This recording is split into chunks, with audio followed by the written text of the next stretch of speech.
Sopir mobil pengantar makan bergizi gratis MBG mengaku salah injak pedal hingga menabrak puluhan siswa SD 01 Kalibaru yang tengah berkumpul di lapangan. Akibat kelalaian itu, sopir mobil terancam penjara 5 tahun.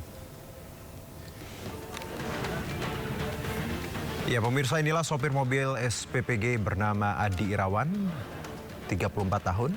Ternyata adalah sopir pengganti lantaran sopir utama sakit. Ia mengaku salah injak pedal saat hendak parkir, di mana sebelumnya ratusan siswa yang tengah berkumpul di lapangan untuk mengikuti acara literasi ditabrak mobil pengantar MBG. Akibat lalai, sopir mobil SPPG terancam penjara 5 tahun. Polisi melakukan tes urin terhadap sopir dan memeriksa puluhan saksi. Udah sendiri gitu Pak. Kabur kan itu mobilnya kan? Iya, makanya pas saya ketemu kemarin itu nggak dapat. Nah, itu baru dapat remnya gitu. Remnya dapat? Iya. Bukan sampean panik atau gimana? Enggak panik. Biasanya jawabnya saya parkir di situ. Iya. Saya itu jadi di orang sini. Enggak, nyangkut nggak kaki sampean keras? Nggak nyangkut Pak. Siswa dan guru yang terluka akibat ditabrak mobil SPPG dirawat di RSUD Koja, Jakarta Utara. Informasi kondisi para korban selengkapnya disampaikan Henry Aprila berikut ini. Ya pemirsa, satu hari pasca insiden kendaraan operasional yang mendistribusikan MBG yang menabrak sejumlah siswa dan juga siswi di SDN 01 Kalibaru, Cilincing, Jakarta Utara, di mana sejumlah korban sebelumnya telah dialihkan ke dua rumah sakit yang berbeda, dari rumah RSUD Koja, kemudian juga RSUD Cilincing. Dan kemudian untuk saat ini di RS Koja pun tercatat ada 8 siswa dan juga siswi yang sudah berhasil dilakukan perawatan dan sudah dialihkan ke ruang rawat inap, dan kemudian ada satu guru yang juga telah dipindahkan ke ruang rawat inap. Dan tentunya tidak hanya itu, dari informasi yang kami dapatkan bahwa sejumlah korban ini kami pun masih belum bisa menerima informasi resminya karena dari pihak rumah sakit belum memberikan akses dan juga izin berkaitan dengan kondisi terbaru dari sejumlah siswa dan juga siswi. Dan ada pun juga dari sejumlah petinggi yang juga sempat meninjau langsung dan memantau sejumlah korban. Satu diantaranya adalah Wakil Presiden Gibran Rakabuming Raka, kemudian juga dari Pemprov DKI Jakarta, yakni Gubernur dan juga Wakil Gubernur.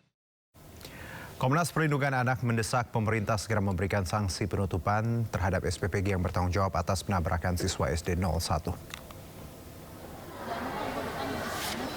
Hal tersebut disampaikan Ketua Umum Komnas Perlindungan Anak usai membesuk siswa-siswi dan guru korban penabrakan mobil box MBG di RSUD Koja, Jakarta Utara. 21 orang terdiri dari 20 siswa dan seorang guru menjadi korban luka akibat ditabrak sopir pengganti. Peristiwa ini dianggap peristiwa luar biasa yang dapat mengakibatkan trauma pada anak-anak. Bahkan proses belajar mengajar dihentikan sementara. Ini kan kecelakaannya sungguh luar biasa. Ada 21 anak, kemudian ada 1 guru.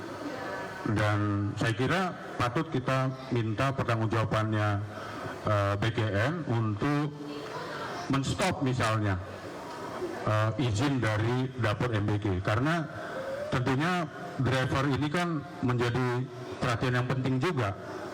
Artinya apakah ini udah lulus seleksi misalnya, kita nggak boleh main-main tentang anak. Ya, pemirsa, kepedulian masyarakat Indonesia sungguh luar biasa. Bantuan dan donasi yang dikirimkan melalui relawan terus berdatangan. Namun kondisi yang masih begitu parah, kadang bantuan yang datang masih kurang.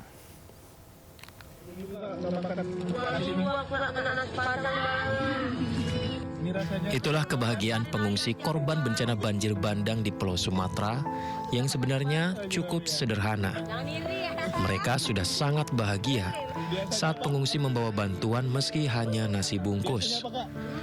Bantuan-bantuan dari relawan terus berdatangan. Meskipun sempat ramai diberitakan donasi dan bantuan harus melalui izin pemerintah, namun bantuan-bantuan terus datang. Bantuan datang dari berbagai kalangan, mulai dari anak-anak sekolah,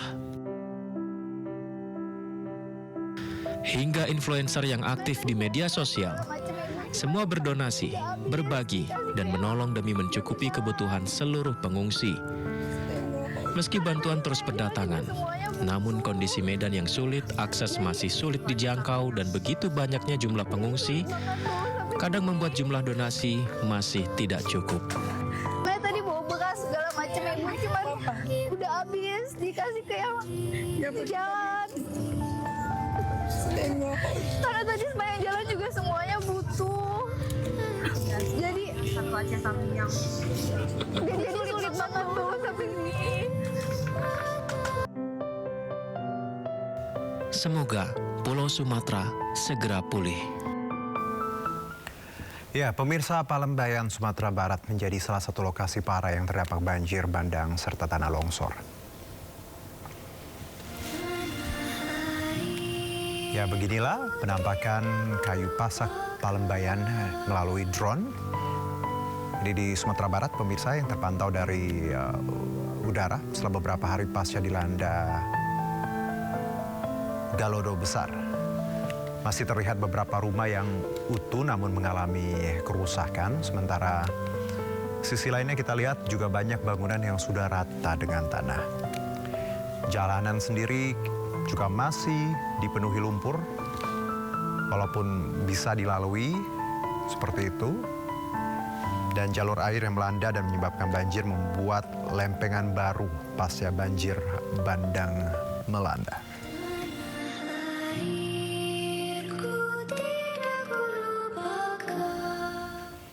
Dan untuk ketiga kalinya Presiden Prabowo Subianto kembali temui para korban bencana Sumatera. Presiden jenguk para pengungsi di posko jembatan Aceh Tamiang.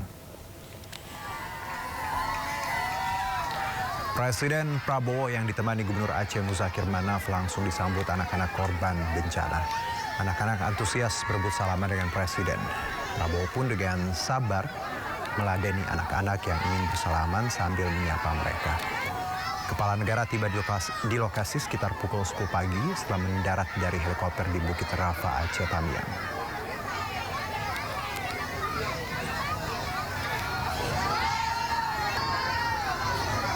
Ya, Presiden juga menemui petugas kesehatan dan para pengungsi pemirsa di posko kesehatan.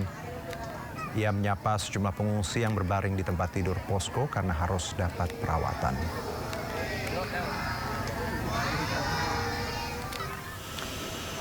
Sebelumnya pukul 2 dini hari tadi Presiden Prabowo tiba di Bandara Kuala Namu, Sumatera Utara usai kunjungan kenegaraan ke Rusia.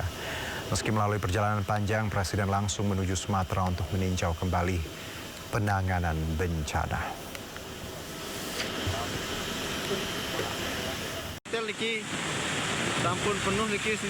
Banjir bandang di Sungai Tukat Betel menerjang deras jembatan besi hingga membuat panik warga di kawasan Manggis, Kabupaten Karangsembali.